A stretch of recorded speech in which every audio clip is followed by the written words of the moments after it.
to Everything's Relative with Eve Sturgis, the podcast that talks about DNA discoveries and how they change people's lives. Usually I'm talking to people about major changes in identity related to who their parents are or not. I'm not usually talking about people who find out they're more Italian than they suspected and now they want to eat more spaghetti. But if that feels like a major change to you, by all means, shoot me a message. Let's talk about it. I'm Eve Sturgis. Usually though, I'm interested in exploring the world of misattributed parentage. People find out that one or both parents are not their parents for all sorts of reasons. Reasons that make sense, reasons that don't make sense. There are misunderstandings involved, and there's betrayal, and there are parents who meant well, parents who didn't mean well. If you can imagine any combination of events and reasons for finding out a person isn't who they thought they were, that combination exists, believe me. So that's what we're really here to do. We're here to talk about it. So hey everybody, if I have done my planning and calculating correctly, today is July 2nd, which means we're well into summer. And I'm recording this a little bit earlier than July 2nd, but I'm going to go ahead and bet that it's really hot out in LA, and it's going to be hot for the July 4th weekend. For those of you who don't know, July 4th is America's big celebration of our independence from England. People celebrate with barbecues and picnics and outdoor activities like swimming and boating. Some people have lawn games. But in the evening, my favorite part is we do fireworks. Do you know, my friends, about the 4th of July in Los Angeles? That is where I live, and let me tell you, if there is one thing that my neighborhood over here on the east side does right, it is the 4th of July. I look forward to this weekend all year long. It is the best display of fireworks, mostly illegal fireworks, in the world. We have neighbors that shoot off the hugest, brightest, loudest explosions in the street, and off their roofs and from parking lots and backyards. It is so much fun. I love it so much. We have a deck behind our house, and it puts us in this like perfect spot on our hill to see things far and wide on all sides. You sort of really have to be there to see it. And we've invited a lot of friends and family over the years to experience it with us. And I think this year we'll probably keep it to our family of 5. It's not the biggest deck. And Lily, my oldest, she is here for her first 4th of July with me in her life. She usually spends 4th of July on the East Coast, but this time she will be here. So we want to show her what like this real LA holiday is like. But I don't know. I'm recording this, weeks in advance, so maybe we will invite people over. I don't know. Kaylin probably has already invited people, and I don't even know it. So whatever. The more the merrier. It will all work out. I wanted to talk a little bit about America and being an American and my thoughts and feelings about patriotism. But I'm actually going to skip that this time. I'm going to cut myself short because I want to get to this actual episode and the actual reasons we're here, which is DNA discoveries. It makes all the sense in the world that I would talk about this book on the weekend of the 4th of July. This book is called American Baby by Gabrielle Glaser.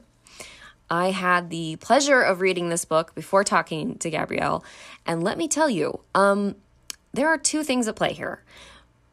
One is the NPE phenomenon and how many people are discovering they were adopted and no one told them. And the second thing here is the adoption industry of the United States. And I'm using the word industry very literally. And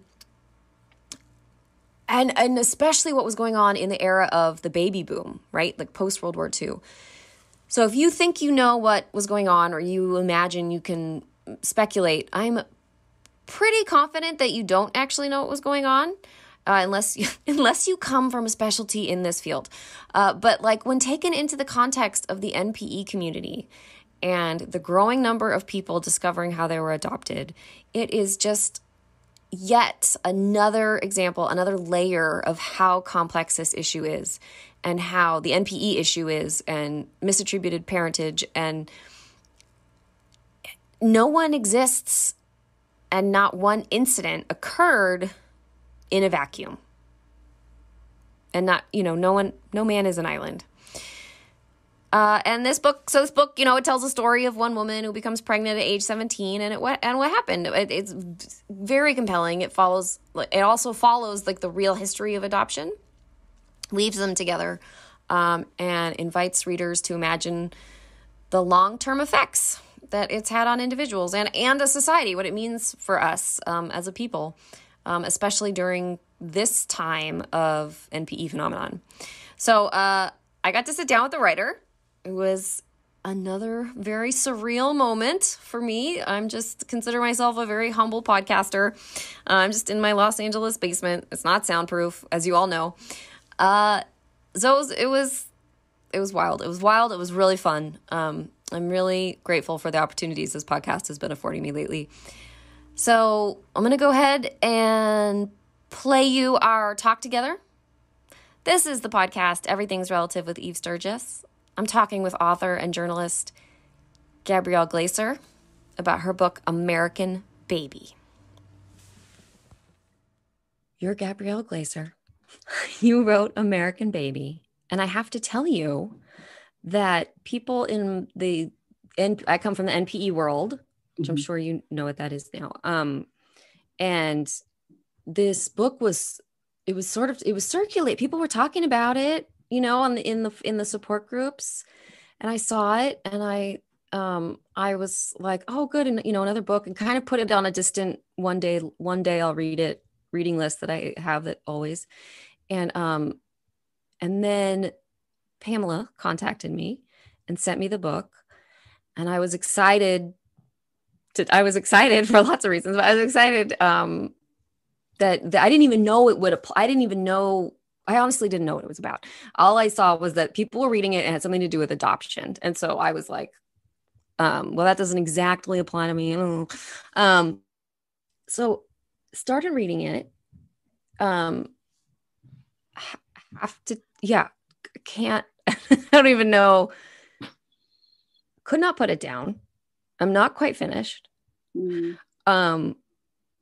But am totally blown away. So I don't want to talk about the whole book because I want people to read it.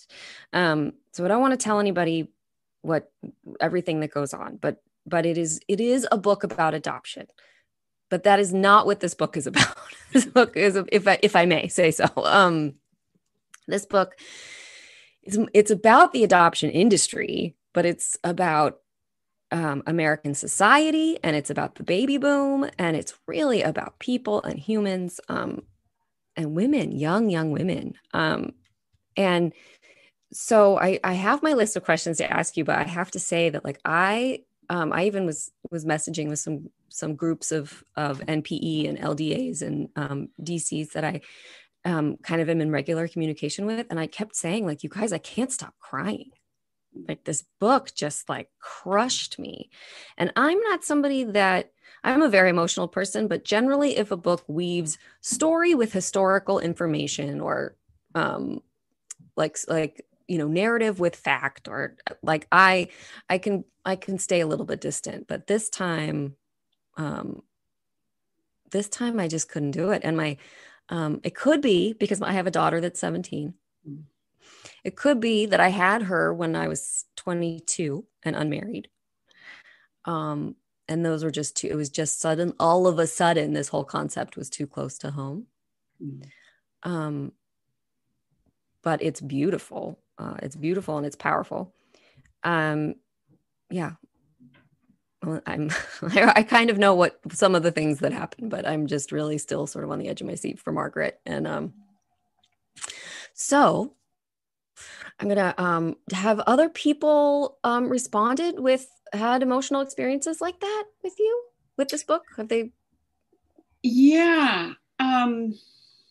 First of all, thank you for that. I really appreciate that introduction to your in that introduction, and also for sharing with me your reaction. Mm-hmm. A lot of people, adoptees, I've heard from, well, I've had a lot of emotional reactions. Adoptees, particularly who were adopted in the baby scoop era, many Mm-hmm. people have contacted me from who were adopted through that same agency, the Louise Wise agency in New York City. Oh, wow.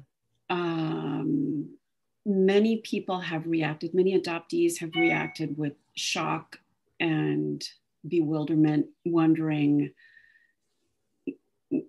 without giving too much away, I don't know if we're going to get to this or not, but, I discovered, with the help of adoptee rights activists, I discovered some really serious barbaric experiments that had taken place on adoptees surrendered through Louise Wise services.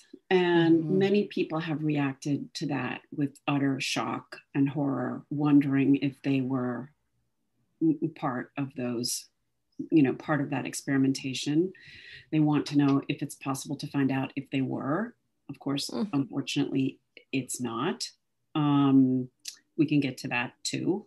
Birth mothers have also responded very emotionally. Many women who are not politically active in the adoptee rights movement, they may have seen the New York Times book review or heard me on a podcast and then bought the book.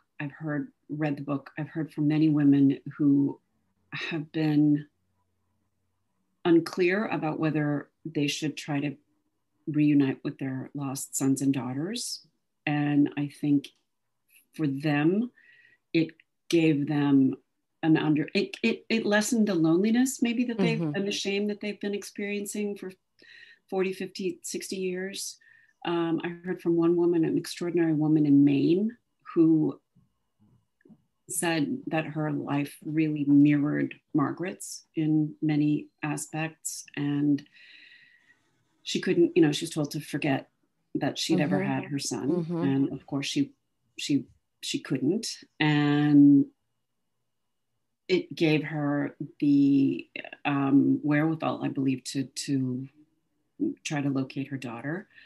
So yeah, I mean, I've heard from a lot of people, and it's really crying and moving, and writing that book was the challenge and the honor of a lifetime. It was a lot. There was a lot there. Yeah, I could imagine what that was like to have sort of. Well, you can tell me. I need to open my, I wrote out questions, but then in all of my turning off and turning back on the computer, they've disappeared. So I'm going to find them.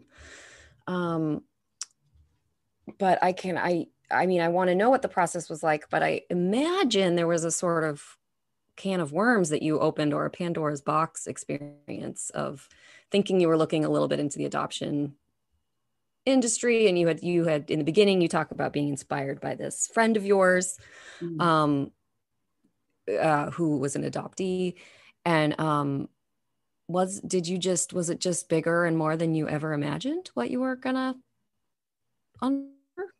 Yes, it was much bigger than I had imagined. I covered adoption and assisted reproductive technology as a beat in the early 2000s in Oregon. So I was aware, let me back up. So one of the first stories that I ever covered as a reporter about adoption involved the following. I was in my Portland coffee shop and I saw a flyer. These were the days before social media. And I saw a flyer that said it had yellow stick figures, highlighter yellow stick figures with Asian features and black hair. And I thought, what? This is so racist. What is this depiction?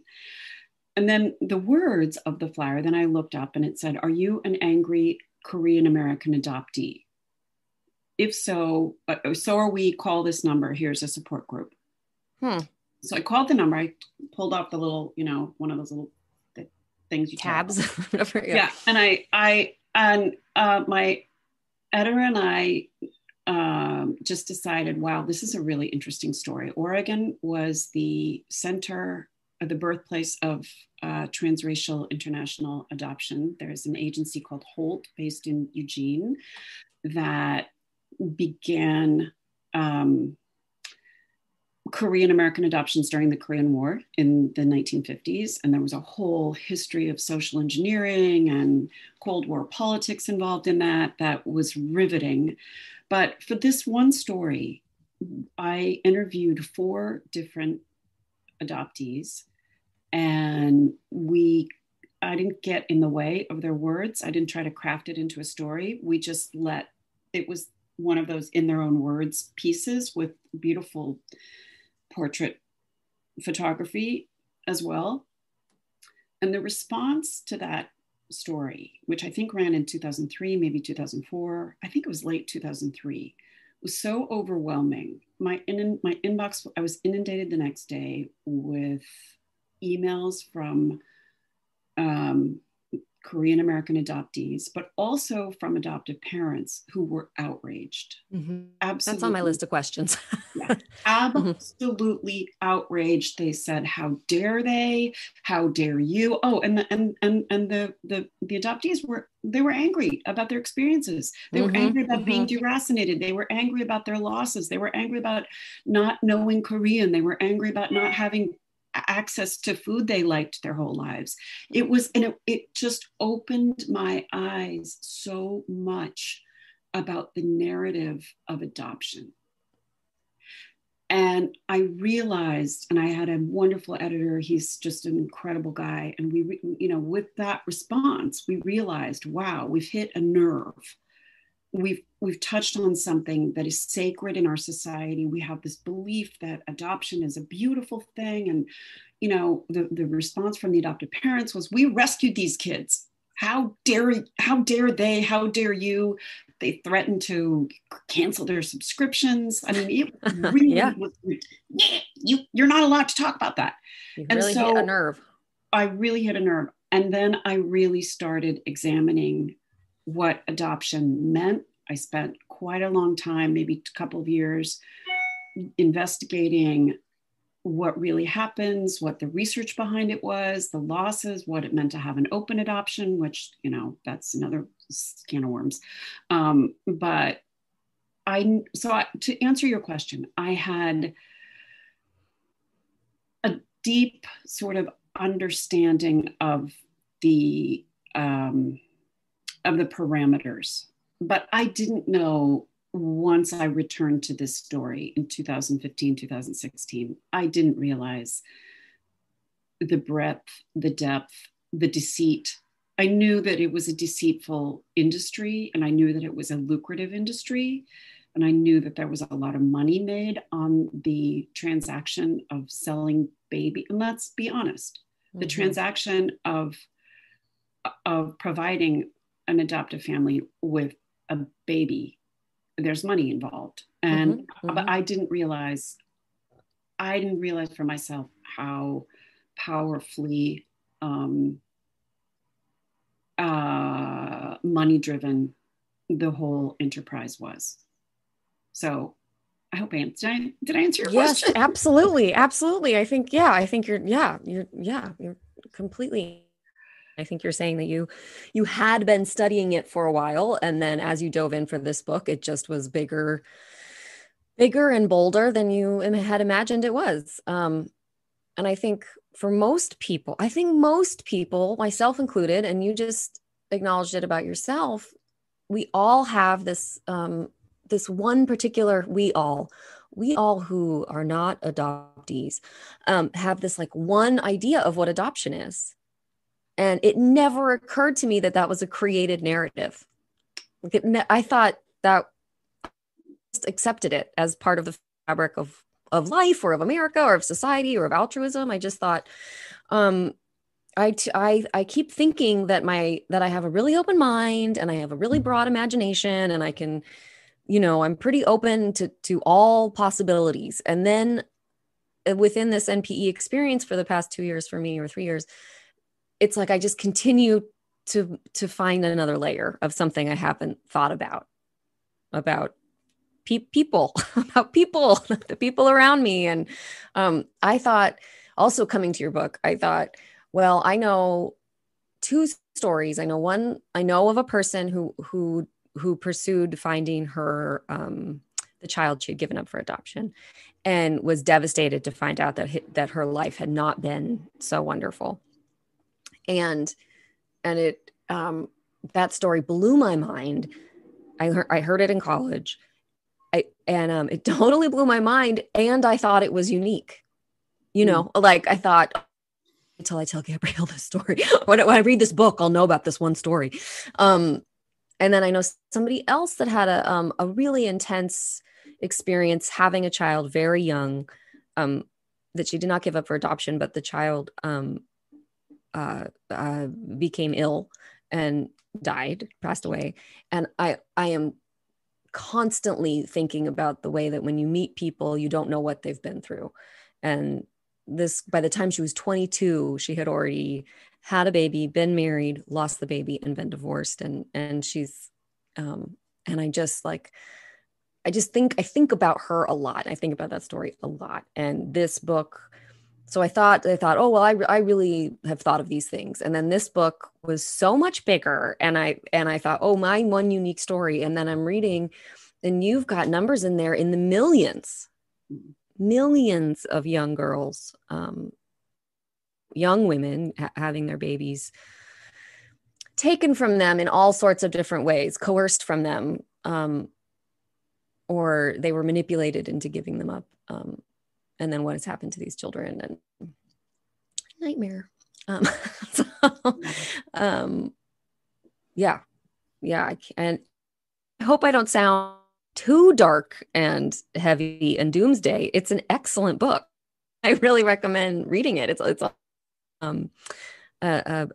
fun and sort of intriguing and compelling narrative that carries it along as well.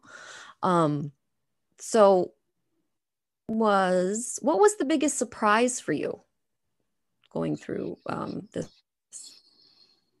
Because you've written a few books before, and you're a writer, and you're a journalist. So some of this process was practiced. So what surprised you about it? What surprised me, there were many things that surprised me. Number one, the numbers, at least between 1946 and the early 1970s, 1972. An estimated 3.5 million women conceived babies out of wedlock. And, there was no birth control, even for married couples at that time, until Griswold versus Connecticut in 1965 legalized the pill for married couples. Think about that. There was no sex education, of course. There was no birth control. I just said that, sorry. And no abortion. And the sexual revolution was simmering, and a lot of young women got pregnant. There was privacy in new suburban homes. There was privacy in the backseat of the family Buick. And these children who were conceived were a problem that was supposed to go away. And they helped fill the need during the conservative years of the baby boom of couples who were unable to conceive. They helped them have the perfect American family. And this was supposed to just be the best solution for everyone involved. And I was unaware of the secrecy of it. I was unaware that in most cases, with the exception of Alaska and Kansas, adoptees in every other state were issued an original birth certificate that was sealed to everyone but state officials or adoption agency officials. And then they were issued an amended document listing their adoptive name and their adoptive mother and father as the original parents in its stead as the document that gave people their origin stories. And as somebody who is an historian, who looks at history, who looks at documents, I was blown away by the fact. That is one of the things that is just rippling, rushing, like compounding through the community right now, is people discovering that birth certificates were the second document. Right. and they're falsified. And Exactly. These are federal documents that have been falsified. They are lies. And that, to me, the stolen origin story of millions of these men and women, and for their birth parents and for their adoptive parents, for everyone involved. This was a foundational lie, a gigantic social experiment that was built upon a foundational lie. So that part of it was shocking. The part of adoptees still in 41 states unable to be able to access those documents. I mean, it is an ongoing legal battle. Adoptee rights, ability to, the rights of adoptees, the human and civil right of adoptees to be able to obtain their original birth certificates is I can't believe anybody's still fighting about it, but they are. I have a question. That I thought of when I was reading the book, and you're reminding me of it now. And actually it comes up whenever I talk to late discovery adoptees, especially. But so the government changes the birth certificate. Mm-hmm. And then the original one is quote unquote sealed. Mm-hmm. Who is that for? And like, if no one can get to it, if it's sealed, like what? I mean, is it just because sealed is a more civilized, for lack of a better word than burning? Like, why didn't they just burn? Like, if no one can get to them, right. when and how and why and where would anybody need that sealed document? That is such a great question. And, part of the history of that is that in the 1920s and 30s, there were baby thieves. There was one particular woman who operated out of Memphis who would steal babies, literally snatch them from women in homes throughout the South who were too poor. Her name was Georgia Tan, and she told mothers that she was going to take their sick children to the doctor, and then she would later report that the children had died. She snatched babies from nursery schools. She snatched babies from women who were still under anesthesia after having just given birth. And she had a really elaborate scheme to sell those babies to prominent celebrities, politicians, from Joan Crawford to the sister of the Supreme Court Justice Abe Fortas. And if you wanted a baby in those days, there was the only way to get one was to adopt. There weren't, if you couldn't conceive, there were no assisted reproductive technologies that could help you. So, and if you had the money, you would just buy a baby. And that secretive system began in California. It then sort of rippled throughout the country. It started in Tennessee, rippled throughout the country. California was one of the first biggest states to adopt it. New York was right along mid 1930s. And it was to cover the tracks. That secretive system was to cover the tracks of Black market babies. And yet the laws, those anachronistic laws put in place to protect a crime we still have them. California still has them. Texas still has them. Florida still has them. You name it. Virginia. They're in place throughout the country. And who are those secret sealed birth certificates for? That is a great question. That is a great question. Yeah. Yeah. Wow. I mean, I just said I don't want to sound like this is all doom and gloom, but this is really heavy stuff. This is really the thought of babies being is horrifying. And I think one thing that struck me is that I think probably if you'd asked me, did I know that there were did I know about baby snatching in the olden days? I would have said yes. But the dates that you're saying, I mean, this whole thing was happening up into the 70s. I'm talking to people who were those babies. These people are still alive. No, I mean, I'm sorry. People that were adopted, right. People that are discovering they were adopted. You mentioned babies being born up through 1972, right? Mm-hmm. So like, that's like yesterday. This is like very recent history. And maybe that's part of the heaviness, is that this is still alive in people's, this makes sense. It's still alive in people's history. It's still alive in consciousness, still alive in their living experience. So that being said, can you speak at all to the ways that the adoptive industry has changed? I was just going to go there. Where's the hope? I was just going to go there. Well, the hope is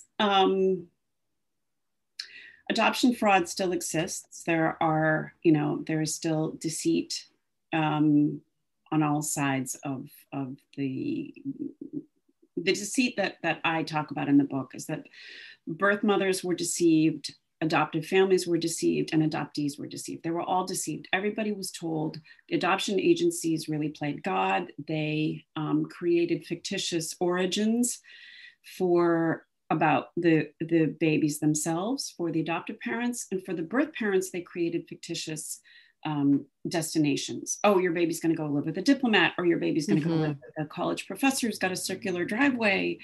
That was routine.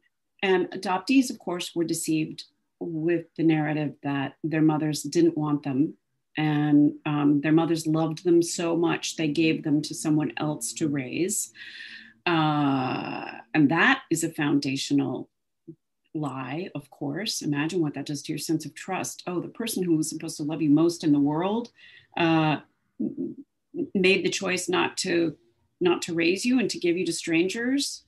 I don't think so. I don't think that's a very reassuring narrative. That's still used, right? Yes. Okay. Yes. Because before now, I would have said like, that's what you say. But here's what changed. Okay. So in 1973, when Roe v. Wade was passed, women had far more reproductive choices. Single motherhood became much more acceptable. Birth control became far more available. And something had to change in this secretive system. So across the country, it sort of happened organically in a variety of different places. Adoption social workers realized, look, we have to give these birth parents, these birth mothers, a choice about what's happening. They are already, if they're unable to raise a child on their own, by then the research was clear that it was difficult on adoptees to not know their origin stories. And it was certainly difficult on birth mothers to not be able to know what had happened to their sons and daughters.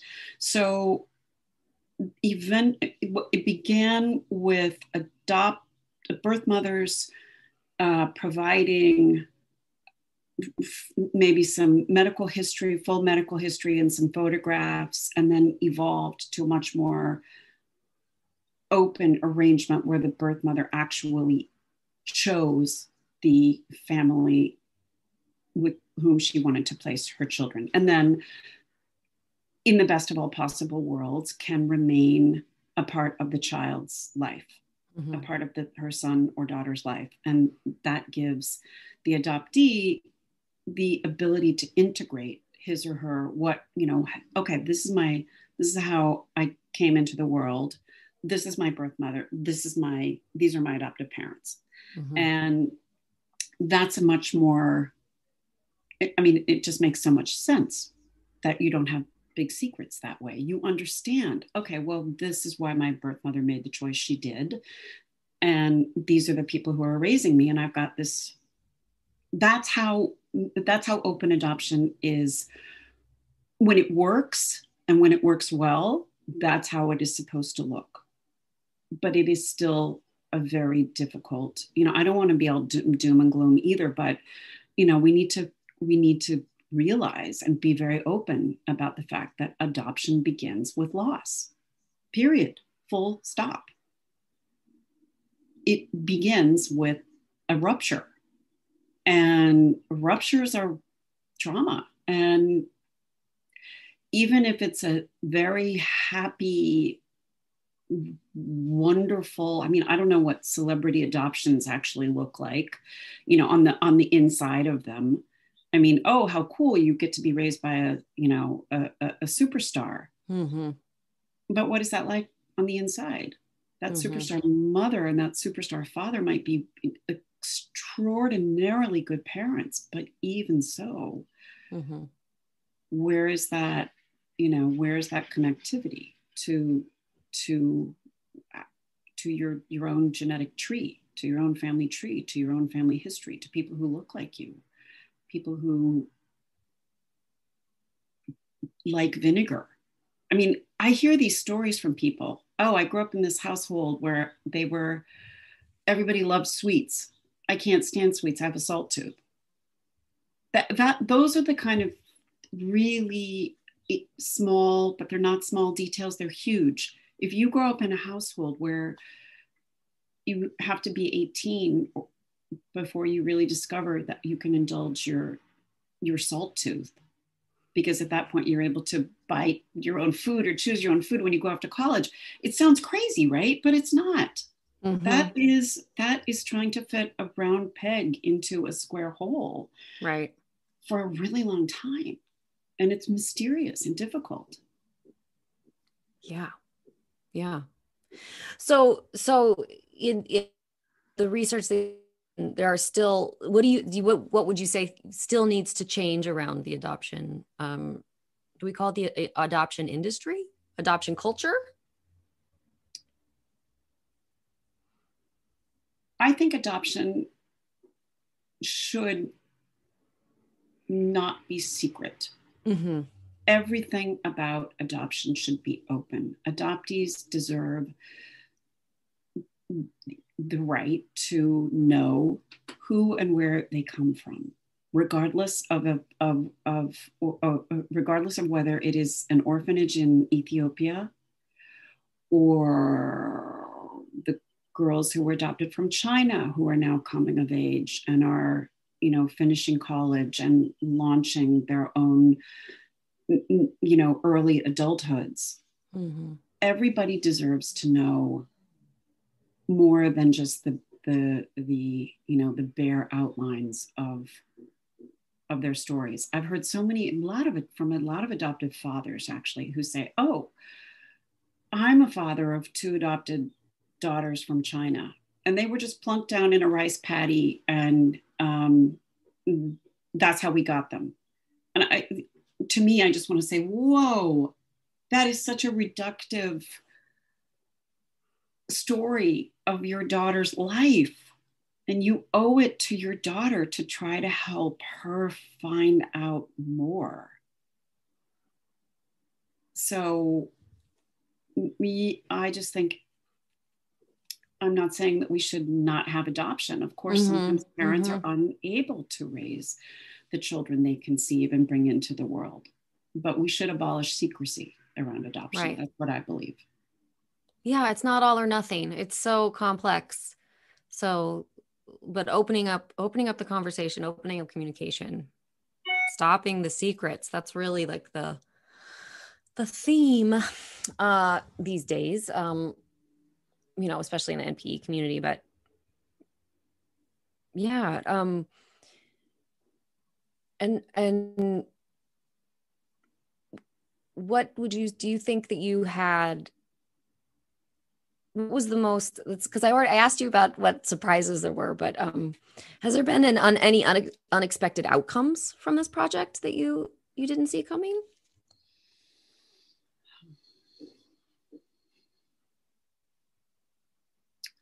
No, and I think because I had covered adoption as a reporter, Mm-hmm. I was aware Mm-hmm. of what some of the reactions were going to be.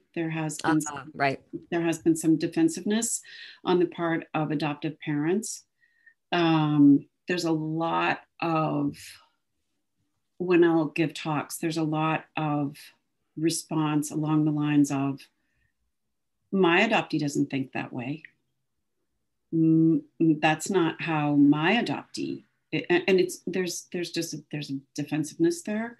So that didn't surprise me. And I need to find a language to be able to gently approach that in a way that does provide for more openness without being accusatory. Mm-hmm. I've heard from a lot of adoptees who are disappointed with their birth families. Oh, yeah, a lot of adoptees who are disappointed with their birth families, and more than I expected. I'll just go. I don't mean to be so wonky here, but in the states that have allowed birth mothers to redact their names, so a couple states, handful of states, New Jersey being one of them, fewer than 0.5% of the mothers. So let me just back up. In New Jersey passed the law allowing the opening of original birth certificates in 2014. It gave birth mothers a 2-year window to redact their names. So with the law eventually opening the birth certificates on January 1st, 2017. So again, 0.5% of all birth mothers chose to redact their names. It could be that many of those mothers may live in California and they weren't up to date on New Jersey adoption law changes. But even so, typically, in the states that have offered it's a fraction of 1%. Teeny amount of people. But I've also heard from a number of people who have more than that, so in other words, more than a fraction of 1%, who, and maybe it's just, representative who chooses to write to me, adoptees whose birth mothers have refused contact. That has been, that's really sad. Something else that's so incredibly painful is when adoptees learn that their birth parents have passed away. Yeah. That is, I cry every time. I'm going to cry just right now, just thinking about, I finally worked up the courage to be able to take a DNA test and to file away for vital statistics for the, in states that have opened, to file for my original birth certificate. And I discovered that my birth mother had died 3 years before or 8 years before, or that is just devastating, because along with that loss is the story. It's gone. It's gone. Not only were those records lost all those years, the story is gone. Yeah. So that has been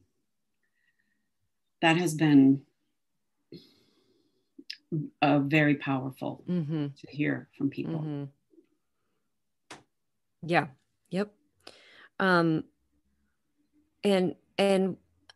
what do you think? Do you have anything? How do I want to ask this? That you like. What would be do you feel like with this project you have a book, but do you have an ultimate goal? Oh, without a doubt. I am absolutely squarely in the camp of every single state giving adoptees absolute open access to their original birth certificates. That is my hope. My hope was to draw attention to this secretive system. And especially during this period of national reckoning of our social injustices, that is a gigantic one. Equality at this moment where we are looking at our own racist history, our own racist present, we need to extend what equality looks like for everybody. And there is a whole class of people who adoptees who are lacking the human and civil right to, I keep saying it, to access their origin story. There are, just think about it, okay, 3.5 million adoptees from that period. Add another about 1.5 million other adoptees, many of whom were adopted from overseas, and people who were not counted in those statistics. There are as many, and the government doesn't track adoptions. It used to, it did briefly and imperfectly and partially. There are an estimated 5 to 6 million adoptees living in the United States today. And just add the millions of people who are connected to those adopted people, millions upon millions. Their parents, their birth parents, their siblings, their children. This is something that ripples and ripples and ripples and ripples. So yes, my hope is that we draw attention, that that this book, that this work, that these podcasts, that your podcast, the work that you're doing to draw attention to the secrecy of your experience. It's, to me, it's high time that we examine our secret pasts, and I have to hand it to you to, do what you're doing, and to not only recover from the shock, but then turn around and put the shock to work. That's what you're doing, right? Yeah, I like putting it that way. Absolutely. Is there anything that I didn't ask you that you wished I had asked you? Is there anything that the really good interviewers always ask? I think you really covered it. I also really love how you identified with the story of Margaret as a young woman who had had a baby as a single mother, and then as someone who's got a 17-year-old daughter.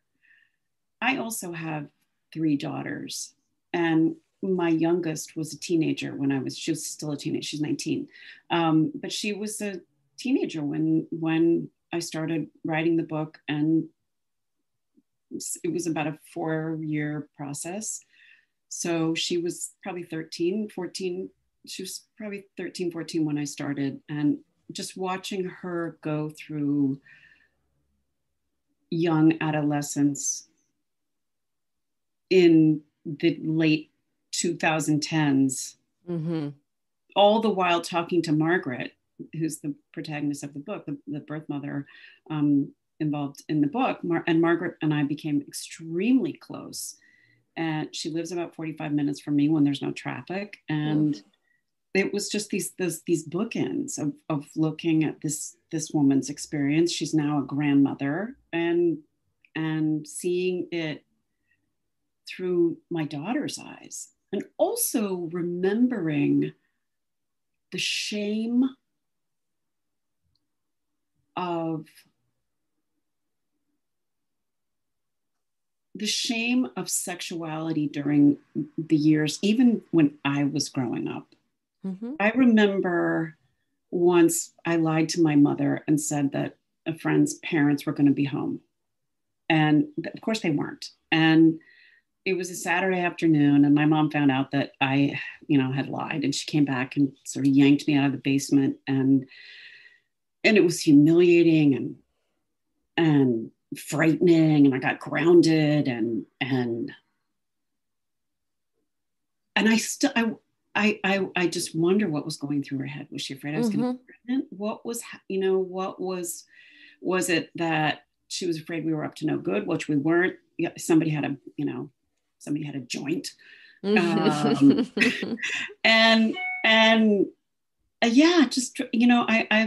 I've reflected on my own, my own upbringing, how I brought up 3 girls, what it's like today. That's been a powerful thing as well, to look at how times have changed and how we are accepting of young women's sexuality in a way that so much more. So much more. But yeah. work to be done, but Indeed. and I can say that as a, you know, an observer of society, and then also as a mother. It's hard. It's very, very hard and complex, harder than it's harder than I imagined it would be. Not in, I mean, that sounds like I was very naive going into parenting, and I was 22, but I just thought, I thought I'm so open and communicative, and it still hasn't been, a straight path, or you know, to dealing with, my own daughter's development and exploration of the world, and what I'm comfortable with and what I want her to be comfortable with, and what she's comfortable with me being you know, it's just complex. You know, and I look back and I think there were things about which I was not terribly intentional. I just sort of was reflexive on some certain things. Mm-hmm. And I wish I could go back. And I know this doesn't really have to do with the book, but I wish I could go back. It has given me really a different lens to go back and look at the messages I was transmitting, the messages I continue to transmit. And, you know, I remember I wouldn't let my daughters get their ears pierced until they were 12 or 13. Why? You know, what's that about? Where did that come from? Right. Where did that come from? And what did that mean? What was I conveying with that? So, yeah, so many things, so many small things that add up into a life, you know? Right. Yeah. And I keep coming back around to this so often, in this podcast, and it's just comes back to feminism. Just so much comes back to the way that women are treated, and the rights of women, and the legal literal rights of women, and the societal community conversation rights of women. And so this, you know, this book is about adoption, but like I said, it's about so many other things, really. One thing I forgot to mention, which was just shocking to me, to discover that premarital sex was actually a crime on the books in New York State until 1971. It was a crime. Until 1971. And Margaret Earl, who's the protagonist of the book, did not. Margaret Earl Katz, she did everything she could to try to keep custody of her son as a young teenage mother. But at the end of the day, she was threatened with legal action. She didn't sign surrender papers for the crime of having sex before marriage. That's pretty shocking. 1971. Finally, those laws were allowed to expire. Yeah, she did. She does everything. I mean, can you just imagine? I mean, of course you can imagine this was your book, but I just think about all the planning she did and how meticulous they were, and they didn't even have the internet, and how right. And diligent she was. Yeah. At the end of the day, she didn't, even though she was defying her parents, even though she was defying her religious community, even though she was defying, you know, she sort of went through these concentric circles of how much she didn't care what people thought. She was going to keep her baby and marry her baby's father. At the end of the day, she was thwarted by New York state law, which made premarital sex a crime until 1971. So yeah, that was shocking to me. Shouldn't have a leg to stand on. Once that was, and then nobody explained it to her, of course. But, right, of course. Yeah. So. Yep. Yeah, so difficult. Well, thank you for writing this book. Thank you for sharing these stories. I'm so grateful that it came across this opportunity came across my lap, came across my desk. It's really got me. I mean, just for lack of a more articulate, it's like really opened my mind, or a more original way to say it. It's really opened my mind, but it's just got me thinking. There's just so much to think about the way that we do things in this country when it comes to parenting and family and children and birth. We just have so much to think about and work on. And your book, I can't recommend it enough to people. I really think people need to know about what went on, and then what there is still to do, and you know, legally and logistically, there's a lot to do, but also just within the paradigm and the conversation around adoption. There just needs to be more awareness. Well, about all sorts of issues that are secret and secretive. And I really have to hand it to you. I really appreciate your having me on and your kind words and your generous appraisal. And I'm really intrigued by the work that you do and think it's just so important. And there's a lot we have yet to continue to work on. Yeah. But maybe if we, between the two of us, the conversation is growing. And that's all we can do. Exactly. Right. Yeah. Right. Thank you so much for your time. Thank you so much. Y'all. So right after I talked to Gabrielle, I flew to the East Coast for the Hireth Hope and Healing Retreat, which I have talked about before. And I read the rest of American Baby on the flight home. And I cried. It was so awkward because I was on the plane, and I'm no longer embarrassed about crying, but I was wearing a mask as a law-abiding passenger, but it was so weird to cry, and then while wearing a mask, and I would try to wipe my nose, and it was like everything was a mess. Like I just felt like such a mess. But anyway, the book just really took over. It was a lot. So anyway, great book, lots to think about. So much is being uncovered and discussed about the adoption world. And this is a must read if you are paying attention to this or care about the way we do things. And you should care. You should pay attention. That is the whole point of this podcast. It is just multifaceted and multi-layered and very complex. And this information is so important. Also, if you care about this podcast, which is just a teeny, tiny variable in the world of NPE information, would you please make sure that you're telling your friends about it, and make sure that you are following us on all the socials like Instagram and Facebook. It's Everything's Relative Podcast. And, oh, hey, did you know that I have tote bags now? So I do. They're cute, and hey, tote bags are reusable. And they're perfect for just a few groceries or your favorite book. They actually, now that I think about it, tote bags are the perfect size for carrying around a recreational DNA kit. If you're into that, if you want a tote bag, message me. I will send one your way. This time around, I have paid for them. I've paid for them. Just pay me for the shipping. And if you want one to me to ship you a bag, I will. And then at some point I'll get like an official merch store going, and all this will be up on the website eventually. But I guess for now, like I'll just put pics up on the Instagram and the Facebook page. And remember in season 2 when I talked with Kimberly and she said she was trying to start a business? She made these bags all the way from Kansas. So you can support me a little bit by buying a tote bag, and then it helps because you're spreading the word by using your tote bag, and everybody wins.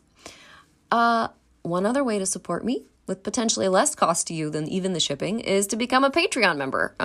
Choose a membership level, support Everything's Relative for as little as like $1 a month. I promise you will get perks. One of them might be a tote bag, and some special events that I'm still working on. Don't worry, they really are coming. Just go to Patreon. It's become a patron on Patreon. It's all sorts of confusing. But that's what you do. Come to my website if you need help or send me a message. Anyway, no matter what, come back next week. I will be exploring DNA discoveries because that's what I do. Have a great week, everybody.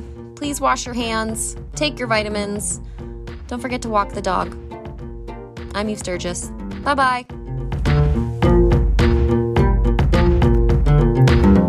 Everything's Relative with Eve Sturgis is produced by Kaylin Egan and Eve Sturgis. Eve is a licensed therapist in the state of California, but conversations on this podcast are not therapy sessions. This podcast is edited by Stephanie Delon-Zick, the logo design is by Ivy McNally, and the music is used with permission by Goodbye the Band.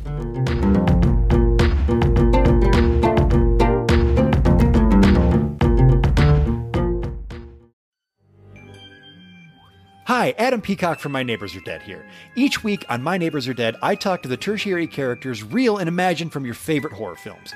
But this summer, we're doing something different.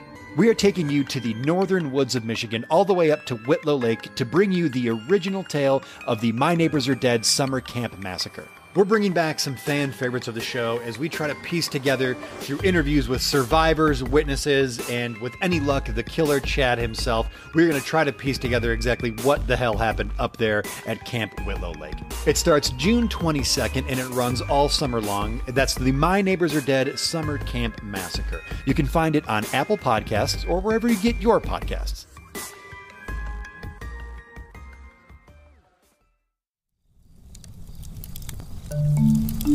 Campfire.